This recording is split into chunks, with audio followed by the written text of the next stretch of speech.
Donc, bonjour à tous et merci de participer à notre webinaire Retailer Pensez à l'abonnement, animé par Michel Dubreuil, associé chez Value In, et Victor Barbazange, manager chez Univer Retail. Avant de démarrer, je tiens à vous préciser que nous répondrons à toutes vos questions à la fin de la présentation et que le replay du webinaire sera disponible très prochainement. Le lien vous sera communiqué par mail et sur nos réseaux sociaux. Voilà, maintenant je laisse la parole à Victor pour ce webinaire. Victor, c'est à toi. Bonjour à tous, bienvenue dans ce webinaire consacré à l'abonnement. On est ravis avec Michel d'être avec vous pendant 30-35 minutes, grand max, pour discuter de ce modèle qui est en train d'exploser, qui est en train d'arriver sur tous les secteurs. Voilà, donc l'agenda, on l'a structuré ainsi. Hop, tac, un petit peu de chargement ici. Voilà, donc première partie, on va vous dire pourquoi vous avez raison de penser à l'abonnement. Clairement, le chiffre le prouve. En deuxièmement, à quoi il faut penser en amont. Puis, ce qui est primordial pour une bonne exploitation et une méthode pour se lancer de manière efficace et peu risquée. Et on finira ensuite par vos questions. Mais avant tout, on vous propose de se présenter. Donc, comme l'a dit Karine, Victor Barbazange, manager chez Univer Retail depuis un petit peu plus d'un an maintenant. Si vous ne connaissez pas encore Univer Retail, c'est l'unique cabinet en France spécialisé retail. On va vous accompagner de la définition de votre stratégie jusqu'à son déploiement opérationnel. Donc, ça peut concerner l'implantation d'un parcours client omnicanal, de vous aider sur la livraison du dernier kilomètre, qui est clé aujourd'hui, de mieux connaître vos clients grâce à la gestion, du traitement de la data. Ça peut être jusqu'à l'intégration aussi d'outils pour mieux gouverner votre enseigne. 76 collaborateurs, dont 80% issus de l'opérationnel. Voilà. L'équipe se revendique avant tout connaisseur du terrain avec une vision business. Et 300% de croissance en 6 ans. Clairement, le cabinet est en pleine expansion, en plus de croître en France, notamment dans le Nord et la région parisienne. On a ouvert l'année dernière une filiale au Canada, toujours avec le souhait, par contre, de conserver notre unicité, à savoir le retail. Pour nos clients, on travaille autant avec de la grande distribution alimentaire que spécialisée, en passant par du travel retail, du B2B ou des pure players. À toi, Michel. Bonjour à tous, on est ravis de vous accueillir aujourd'hui. Alors moi je suis Michel Dubreuil, associé chez Value In. Value In est une petite société française qui a maintenant bientôt 7 ans et nous intervenons dans un seul et unique domaine qui est celui de l'abonnement. Alors, on emploie souvent le terme subscription en anglais, qui est un faux ami, puisque souscription en anglais, en français, ça ne veut pas dire exactement la même chose. Pardonnez-moi si j'utilise l'un ou l'autre des termes. Nous avons deux lignes de business. Une première, c'est notre capacité à vous accompagner en expertise autour des projets d'abonnement. Donc, projets qui ont pour but de mettre en place les solutions vous permettant d'opérer votre abonnement. Et on a une deuxième casquette d'éditeur intégrateur d'une solution de subscription commerce qui permet donc de mettre en place rapidement une solution complète pour gérer tout ce qui est abonnement complexe. Alors, subscription commerce, c'est le e-commerce de l'abonnement. C'est un terme qui est encore peu répandu, principalement en France, mais qui commence à faire foi un petit peu partout. Donc, on est 27 personnes, on intervient en Europe principalement, et nous sommes partenaires avec les grands de ce monde, on va dire, avec qui nous apportons des compléments de solutions. Nous intervenons dans presque tous les verticaux. J'ai envie de dire, l'abonnement est un phénomène qui touche maintenant tous les secteurs. Donc, comme l'a dit Victor, ça va toucher le retail et l'industrie, mais aussi la finance, les sociétés de technologie, bien évidemment, puisque ce sont eux qui ont été les précurseurs du domaine, et puis les médias qui ont été encore plus précurseurs avec, bien sûr, la presse. Alors, pourquoi ce webinaire ? Clairement, l'abonnement va connaître un énorme boom ces 3 prochaines années. Vous le voyez sur ce graphe. En France, en tout cas ici, on est sur des chiffres français. L'abonnement pèse aujourd'hui 6,4 milliards d'euros sur 2022. On va passer à 10 milliards d'ici 2025. sur l'échelle planétaire, on va faire de 200 à 500 milliards. Et sur le nombre d'abonnements par Français, aujourd'hui en moyenne 10, tout simplement, il va doubler en 3 ans. Donc voilà, c'est en train de exploser en ce moment. Les KPI le prouvent. Ici, comme je l'ai dit, 6,4 milliards en France. Les enseignes qui s'y sont mises, plus 20% de revenus, plus avec une récurrence sympa pour la trésorerie. Les Français, ils sont éduqués à ce nouveau modèle. Voilà, on connaît, le Spotify, Netflix ont été les précurseurs.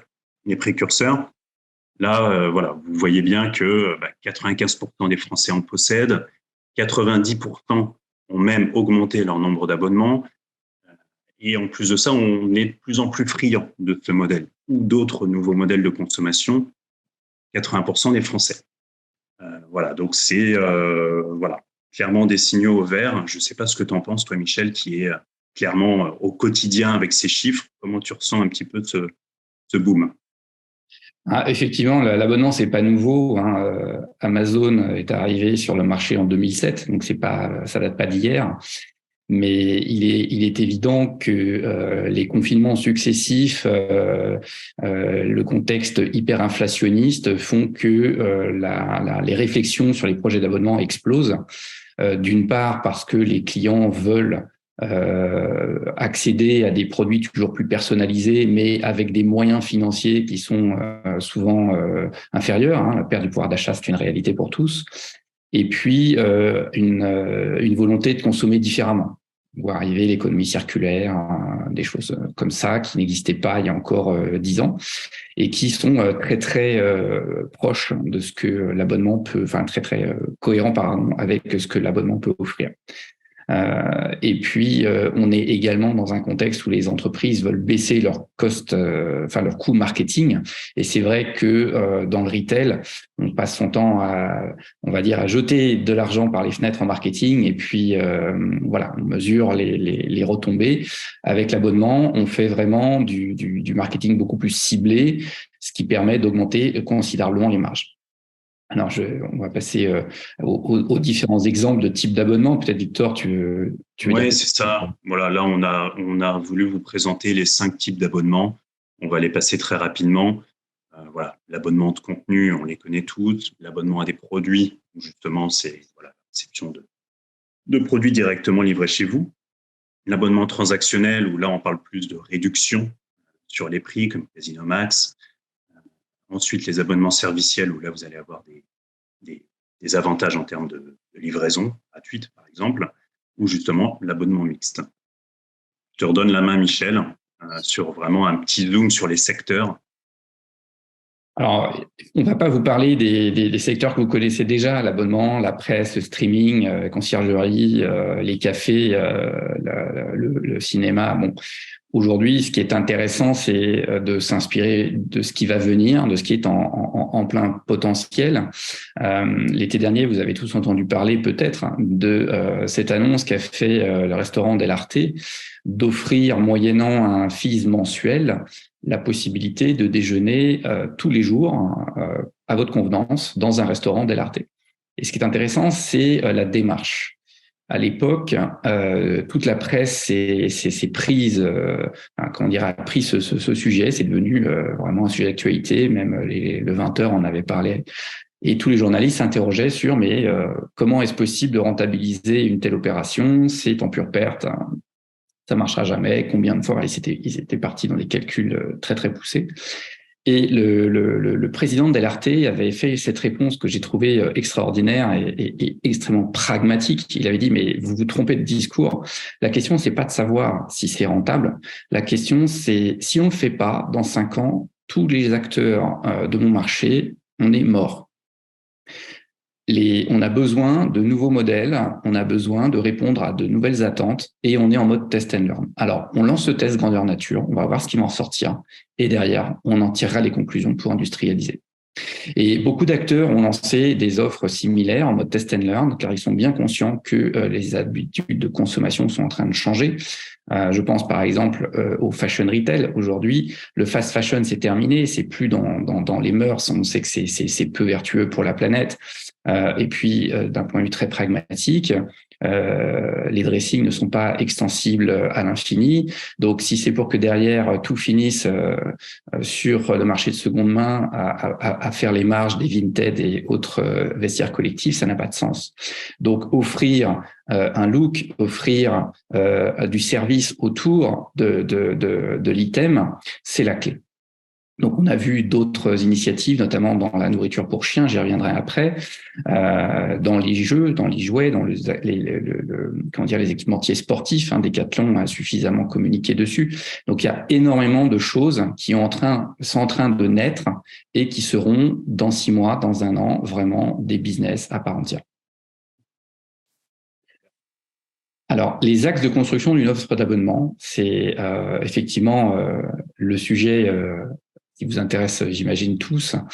On construit pas une offre d'abonnement comme on construit une offre classique de retail. Alors, d'un point de vue du retailer, tout d'abord, les avantages sont considérables.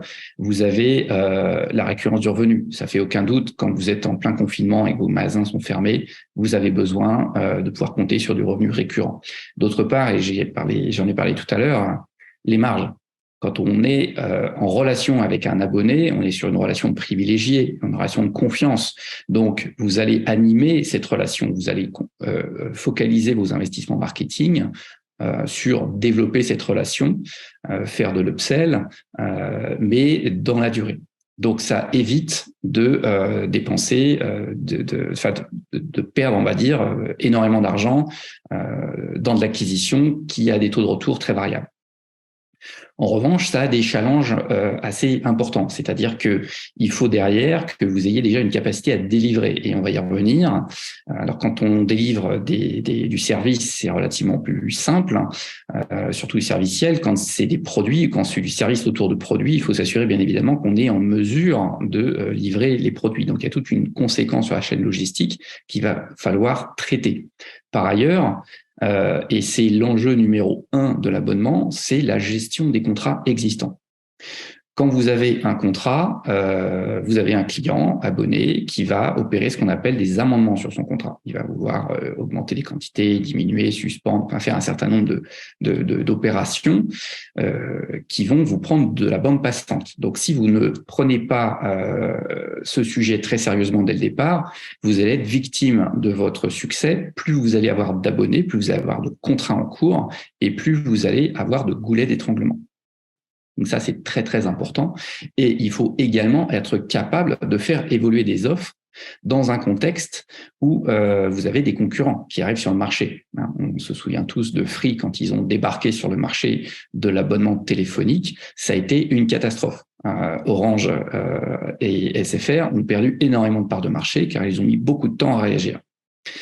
Sauf que réagir, c'est également rétro-pédaler tous les clients en cours. Donc, ça n'est pas une opération simple.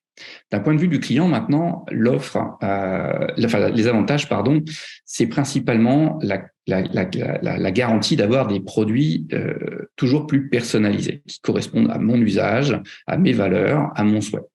Donc, c'est des habitudes de consommation qui sont en train de se transformer et qui viennent effectivement de l'habitude qu'ont les nouvelles générations à s'abonner à des applications sur leur téléphone, à avoir à la maison un Netflix, un abonnement Internet, que sais-je. Et puis, la capacité à accéder à un produit ou à un service à un meilleur prix. Je prends l'exemple de réflexion qu'on a eu avec des maisons de luxe. Quand vous avez vendu un sac à main à 5 000, un sac à main à 6 000, un sac à main à 8 000, c'est compliqué de vendre la suite. Et c'est des sommes considérables. Mais comment fait-on pour garder nos clients? Comment fait-on pour leur donner toujours plus et leur permettre un accès vertueux à la marque? Le challenge d'un point de vue client, c'est bien sûr, et principalement nous autres Européens qui sommes très rationnels par rapport à ce qui se passe outre-Atlantique, c'est la rentabilité de l'opération. On veut toujours être convaincu que la valeur est là, que on n'est pas en train de se faire avoir entre guillemets. Alors, ça tend à disparaître avec la maturité des offres. Typiquement, l'automobile. Aujourd'hui, il y a une grande majorité des automobiles qui sont vendus en contrat de location, contrat d'abonnement, si vous voulez, c'est assez proche. Ça n'était pas le cas il y a 10 ans. Il y a 10 ans, tout le monde sortait sa calculatrice.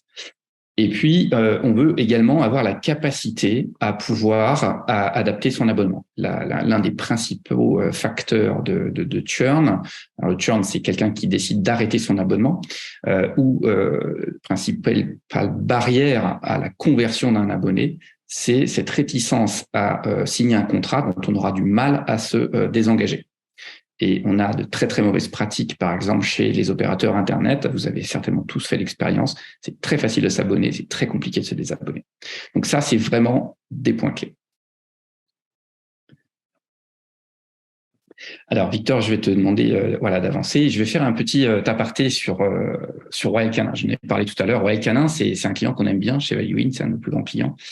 Et ils ont mis en place en 2018 une solution de vente de nourriture pour les animaux de compagnie personnalisée. C'est-à-dire que à la fin, le produit final, c'est une croquette, mais dont la composition est fabriquée sur mesure pour votre animal, sur la base d'une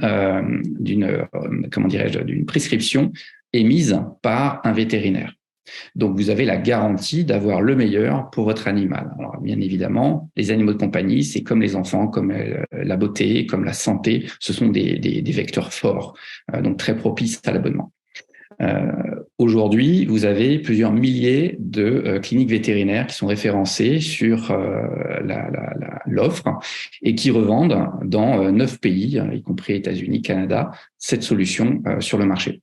Donc, ce qui est intéressant, c'est que ils sont partis de zéro il y a maintenant 5-6 ans, et aujourd'hui, 5 ans, pardon, et aujourd'hui, ça cartonne vraiment.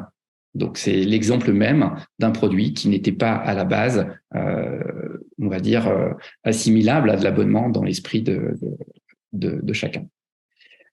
Alors, comment on se construit cette offre? Donc, Victor, charge. Voilà, je vais te demander de charger ce slide. Alors, c'est une histoire qui ne s'arrête jamais. Pourquoi? Parce que vous allez réfléchir à une offre, la tester, apprendre de ce test et la remettre, comment dirais-je, et la remettre sur le marché.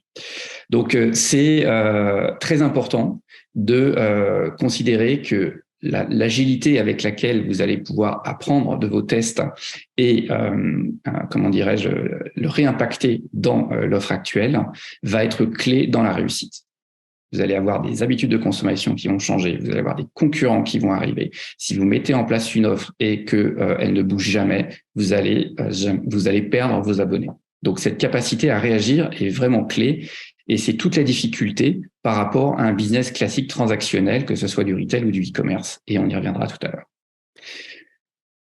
Alors peut-être, Victor, veux-tu commenter la partie construction de l'offre, côté client et côté retailer? Oui, on vous l'a décrit du côté compto et du côté retailer. Pour le consommateur, en fait, on vous a listé toutes les actions qu'un abonné va faire et ce à quoi il faut réfléchir du coup en amont et calculer les règles de gestion dessus. Puisque l'abonné aujourd'hui peut augmenter sa consommation, il peut aussi la baisser, il peut la compléter avec des options, il peut la suspendre. Clairement, on parlait de Royal Canin tout à l'heure, essentiel de pouvoir suspendre son abonnement, puisque le client sera content de recevoir 60 kilos de croquettes après 2 mois de vacances. Je suis pas sûr. Ensuite, toutes les actions de renouvellement, donc de son abonnement, renouvellement des moyens de paiement et aussi l'annulation. Tu l'as dit tout à l'heure, Michel, l'annulation est vraiment l'un des freins du français. 54% des Français considèrent qu'il est difficile de se désabonner. Et on a 48% des Français qui ont l'impression de payer un abonnement aussi pour rien. Donc vraiment, cette étape est clé. Et ensuite, le réabonnement.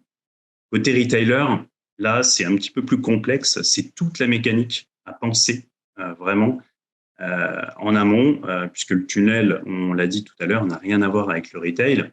Le retail, aujourd'hui, c'est simple. On achète un produit, on passe sa carte bancaire et c'est parti.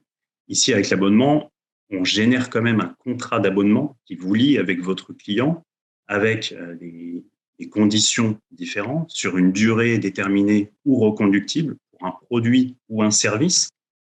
Donc à la souscription, ça peut changer aussi. Vous allez peut-être vouloir surtout lui faire une remise, par exemple, de moins 25% sur les 2 premiers mois, puis de passer à moins 15% sur les 2 mois d'après. Voilà, c'est vraiment ces règles de gestion qu'il vous faut vraiment automatiser pour une gestion simple, flexible et surtout personnalisée, comme on l'a dit tout à l'heure. La complexité aussi de cette mécanique côté retailer, ça va être de facturer et de récupérer vos paiements. Il faut être super agile sur ce point-là.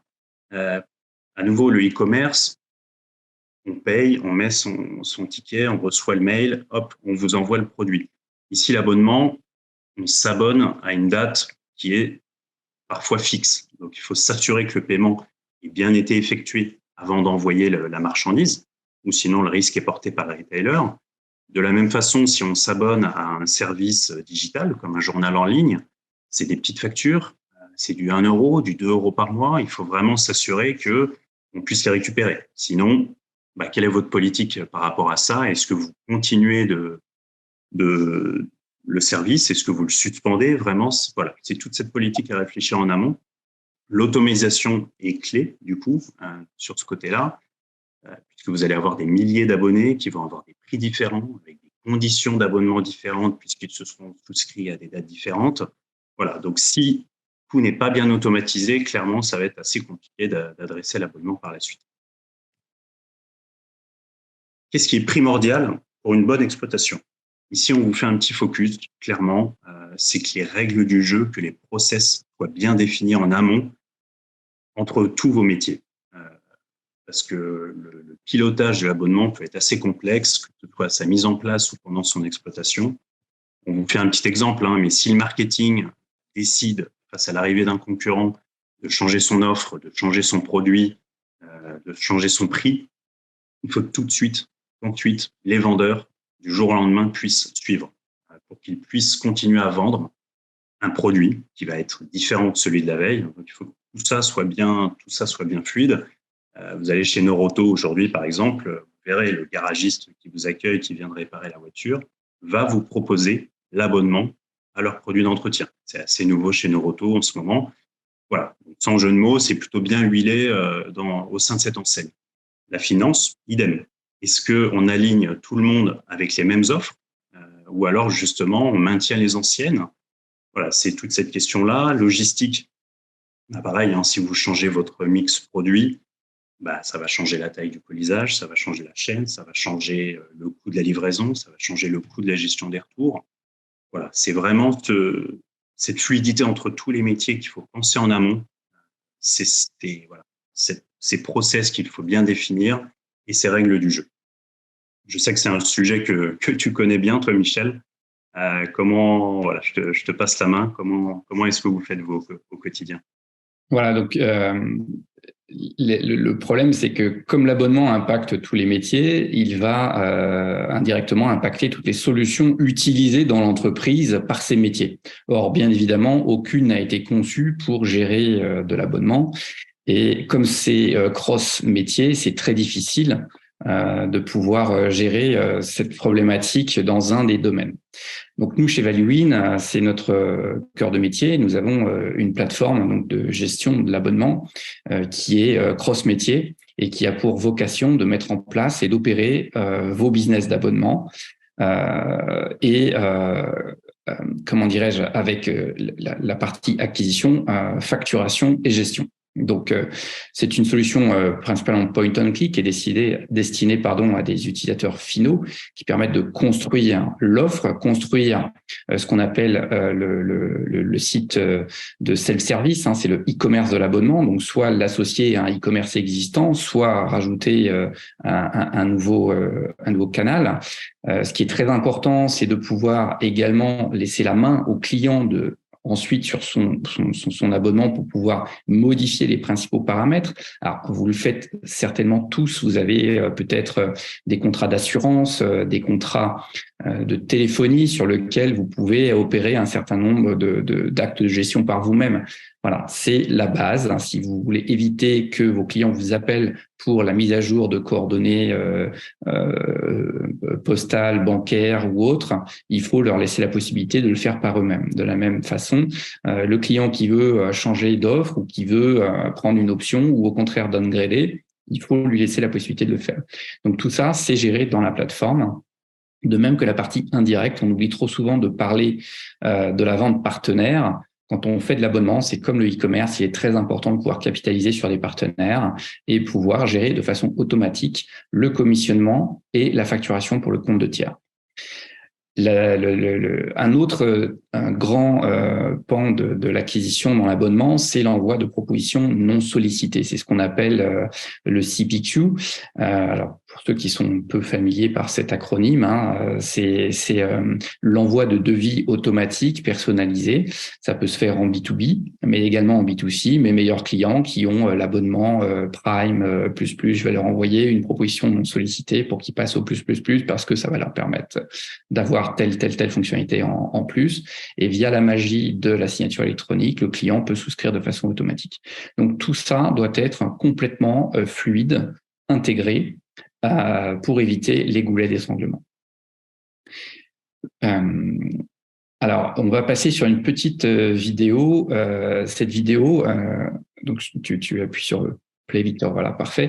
Donc, c'est une vidéo qui a été montée sur ValueIn en quelques heures. Donc, ce n'est pas un vrai client. Le design est très basique parce qu'on n'a pas souhaité passer trop de temps dessus, mais c'est pour vous montrer ce qu'on est capable de faire à ValueIn en quelques clics. Vous allez définir votre site, vos offres et être en mesure de pouvoir proposer des différents abonnements.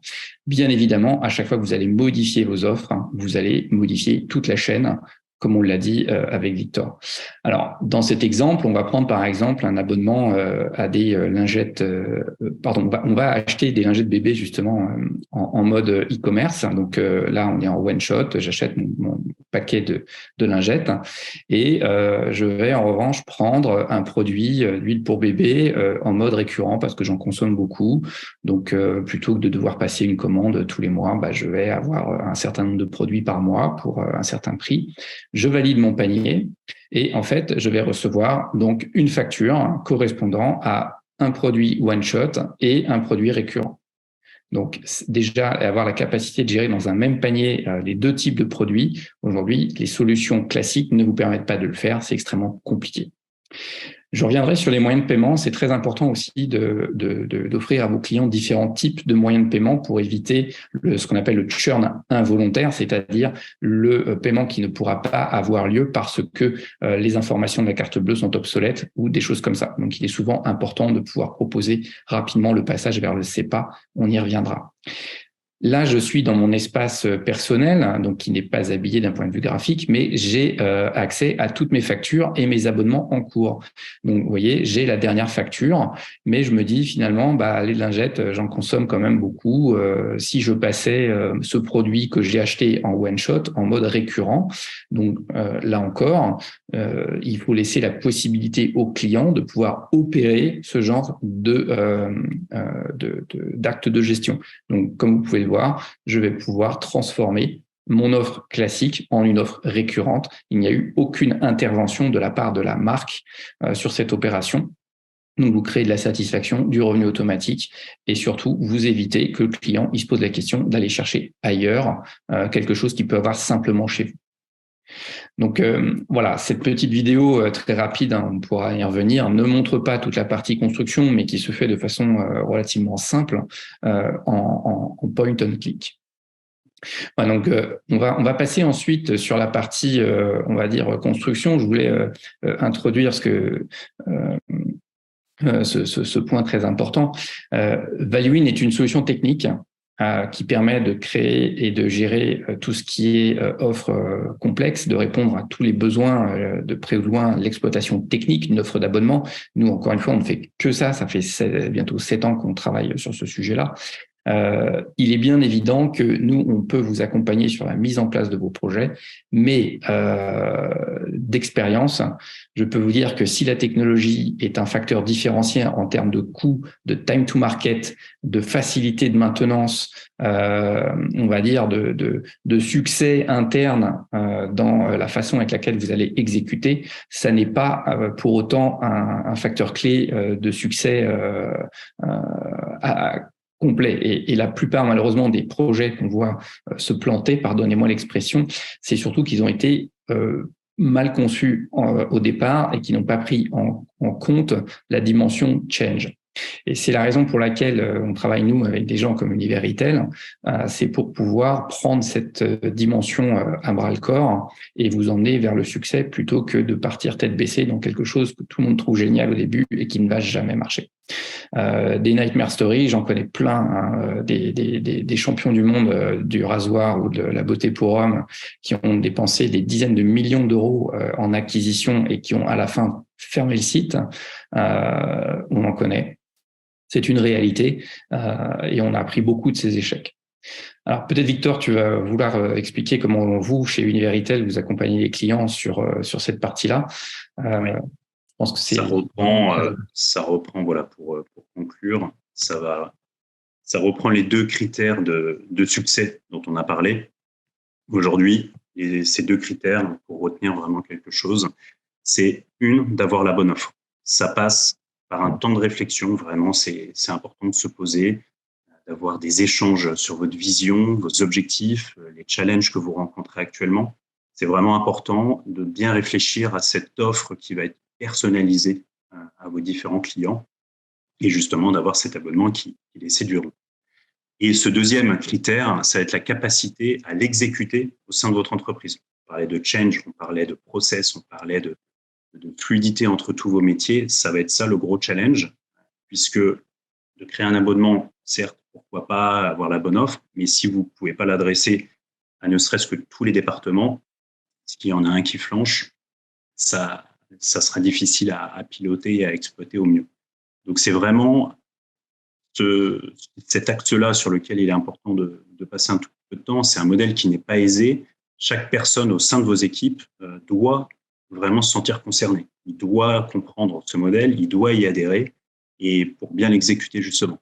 Donc voilà, ça c'est vraiment une courte méthodologie qu'on vous présente ici, un fast start de 4 semaines plus ou moins. Voilà, on parlait de cet échange, de la vision, voilà, ça passe par des ateliers, des interviews, un POC, on analyse les résultats, on parlait de test and learn tout à l'heure, c'est exactement là-dessus, on est sur une méthodologie voilà, efficace, peu risquée, et ensuite, go, on ajuste, ou no go, clairement les résultats sont pas du tout là, et on annule le projet, en espérant que non, mais voilà, c'est vraiment ces 2 visions-là sur lesquelles on peut vous aider, en lien avec des outils comme ValueIn, pour vous aider à implémenter ou à optimiser votre modèle d'abonnement aujourd'hui. Voilà, on a terminé. Je ne sais pas si tu avais un dernier petit mot, toi, Michel, un retour d'expérience que tu voulais partager avant de passer aux questions. Les retours d'expérience, on en a effectivement beaucoup puisqu'on fait ça au quotidien.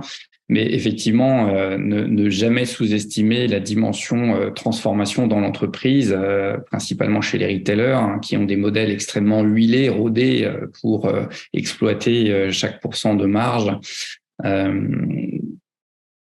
Introduire un nouveau modèle, hein, c'est perturbant, c'est compliqué, mais si on veut que ça puisse marcher, il y a des bonnes pratiques. On peut vous en citer quelques-unes.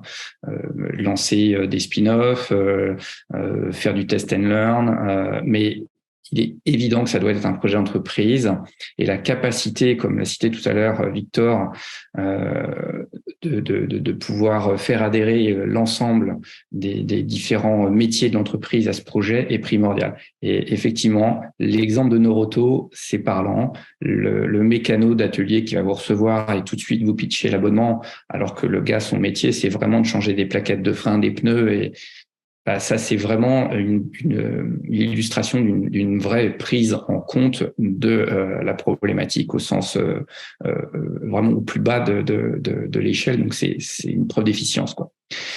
Voilà, donc on sera ravis de partager ça avec vous si c'est des choses qui vous intéressent. On va peut-être ouvrir maintenant la liste des questions et se faire un plaisir d'y répondre. Alors, y a-t-il des questions ? Karine, en as-tu pour nous? Attends. Nos coordonnées sont en fin de slide ici. Pour la moindre question que vous avez, si vous avez des projets ou autres. N'hésitez pas. Quelles sont les bonnes et mauvaises pratiques du marché? Alors, quelles sont les bonnes et mauvaises pratiques du marché? On commence à voir un petit peu clair dans ce que sont les mauvaises pratiques, ce qu'il ne faut pas faire, par exemple. Déjà, avoir des offres figées. Alors, on ne va pas citer de marque, mais vous les connaissez tous. Quand vous prenez une carte d'abonnés qui vous permet d'avoir des réductions sur les prix de vente, voilà, achetez la carte, vous payez un prix par an et vous avez des réductions. C'est pas vraiment de la fidélité encouragée, c'est de la fidélité subie. Pourquoi? Parce que vous faites un calcul très vite, très rapide. Est-ce que j'ai intérêt à prendre cette carte ou est-ce que j'ai pas intérêt à la prendre? Je la prends. Bon, vous fidélisez des gens quelque part à vous torpiller vos marges. Donc, est-ce que le prix de vente initial est un mauvais prix ou est-ce que c'est un prix totalement vous voyez, c'est pas une très bonne pratique. Et dans les faits, ce que l'on observe, c'est que ce sont des modèles qui stagnent et qui n'apportent pas vraiment de valeur. Pourquoi? Parce que vous n'allez pas pouvoir exploiter toute la richesse de la relation que vous avez avec un abonné, qui consiste à pouvoir mesurer sa consommation et intervenir par rapport aux data que vous remontez de la facturation, donc comment vous consommez votre abonnement, et vous proposer des choses toujours plus pertinentes, personnalisées pour votre usage. Donc ça, c'est un exemple type de bonnes et mauvaises pratiques. Il y en a plein d'autres. Alors, il y en a une autre pour toi, Michel. Les KPI à suivre, Héloïse.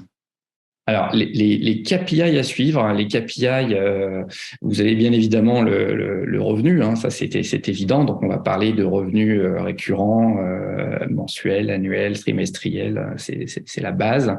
Mais je dirais ce qui est très important, c'est de mesurer votre taux de désabonnement, taux de churn, c'est-à-dire vos clients qui vont vous quitter, et de vraiment comprendre pourquoi.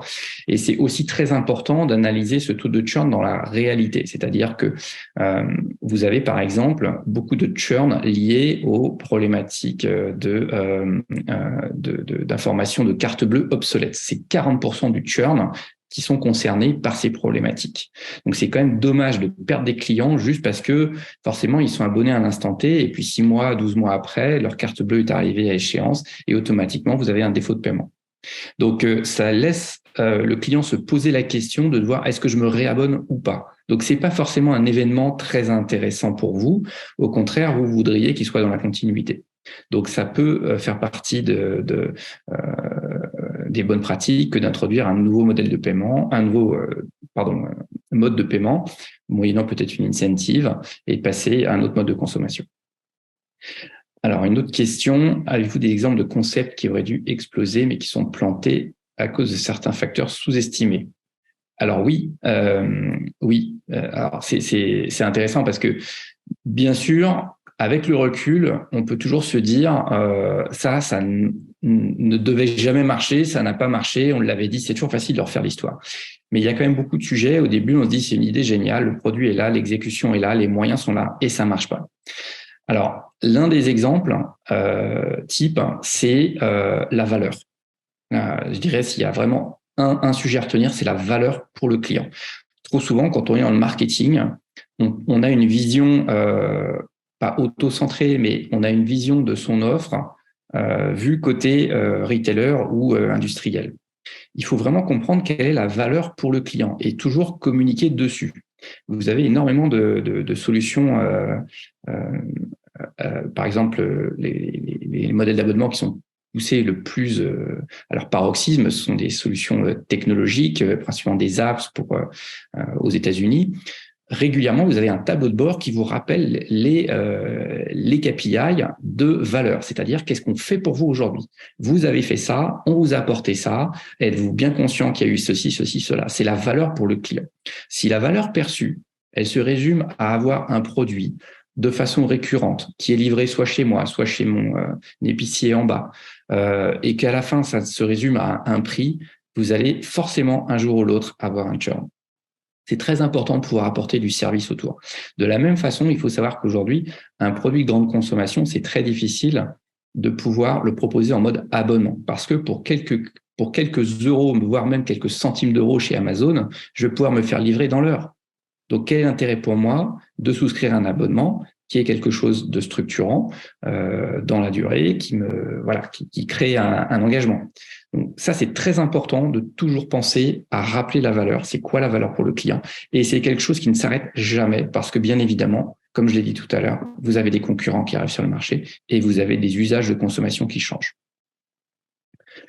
Alors, une autre question, est-ce qu'un petit retailer peut faire de l'abonnement ou l'abonnement est réservé aux grands retailers? Alors, c'est une très bonne question parce que en fait, on s'aperçoit que ceux qui sont les plus réactifs et qui fonctionnent le mieux, c'est ceux qui ont le moins d'inertie. Donc, c'est souvent les petits ou voire des petits qui sont créés par les grands en mode spin-off. On veut lancer quelque chose. On a beau être une grande marque, un grand retailer, hein, ça peut être des gens, des grands industriels. On va commencer par lancer un spin-off, c'est-à-dire une marque avec une équipe dédiée. On met sur le marché, on observe, ça fonctionne, et ensuite on étudie comment réintroduire ça dans le mainstream. Mais on a les deux cas. Je dois dire que je ne le citerai pas, mais on a l'exemple d'un grand retailer français qui a fait une expérience auquel on avait participé d'ailleurs à l'époque et qui a lamentablement pas marché parce que la valeur pour le client n'avait pas été suffisamment étudiée et les conséquences sur la logistique n'avaient pas été non plus suffisamment dérisquées. Et donc, ça a créé deux goulets d'étranglement majeurs qui ont fait que ça a foiré lamentablement, alors que sur le business plan, c'était brillant. Voilà, et les marges étaient là, la valeur pour la marque était là, ça c'est sûr. Donc, à faire passer ça en interne, c'est simple, mais si derrière, il n'y a pas d'adhésion, ça ne marche pas. Y a-t-il d'autres questions? Une dernière, je crois. Ah oui, doit-on garder sauf classique en parallèle d'abonnement quand on est un retailer? Alors, oui, c'est-à-dire que d'une manière générale, à part si vous êtes un nouvel acteur et que l'abonnement est votre cœur de métier, des solutions de tech ou des solutions de médias, des choses comme ça, et qui font évoluer leurs offres d'abonnement en utilisant les nouveaux outils qui sont mis à leur disposition aujourd'hui pour toujours aller plus haut et plus loin. La majeure partie des clients que l'on a à traiter sont des gens qui vendent en mode classique ou qui produisent, qui sont des industriels et qui veulent derrière faire de l'abonnement. Quand je parle d'industriel, aujourd'hui, un train d'atterrissage d'Airbus, il n'est pas vendu. Il est commercialisé sous forme d'abonnement et vous payez à l'usage. C'est au nombre d'atterrissages, décollages que le client va être facturé. Donc, ce sont des pratiques aujourd'hui qui tendent à se généraliser aussi dans l'industrie. Maintenant, pour ce qui est du retail, je veux dire que tout est une question de demande. La demande aujourd'hui, c'est d'avoir toujours accès à ces produits classiques, mais d'avoir toujours plus de services. Donc, quand on est une grande enseigne de supermarché, par exemple, qu'on a la capacité de vendre des produits sur toutes les lignes, que ce soit de l'alimentaire, du non-alimentaire, on peut faire du service, de la livraison, du conseil en nutrition, de l'accompagnement au parcours, comment dirais-je, je veux quelque chose de très bête, je veux ameubler ma maison, vous vendez des meubles, de l'électroménager, est-ce qu'on peut m'aider à l'installer, est-ce qu'on peut m'aider à le monter, tout ça c'est du service. Donc pour moi l'abonnement, pour une grande partie des métiers du retail, c'est du service supplémentaire qui vous permet de vous distinguer de la concurrence et de fidéliser réellement les clients. Je dirais que d'une manière générale, l'abonnement, c'est un moyen de monétiser la fidélité de vos clients. Les précédents modèles de fidélité avec du couponing, avec l'envoi d'offres promotionnelles par mail, dans les boîtes aux lettres, etc., c'est totalement dépassé. Aujourd'hui, plus personne n'ouvre ses spams pour aller voir si j'ai pas un bon d'achat à 20 centimes. En plus, avec les lois sur la protection des données personnelles, les marques dépensent énormément d'argent pour catcher de l'information qu'elles n'ont pas le droit d'exploiter ou pas le droit de stocker. Donc, quelque part, il faut rebooter complètement la façon dont vous fidélisez vos clients. Et l'abonnement, pour nous, est vraiment la bonne façon de le faire. Alors, peut-être peut-on prendre une dernière question. On aura tenu 45 minutes. Je crois que c'était ce qu'on s'était fixé pour ne pas dépasser de trop. Et réponse inclus, oui.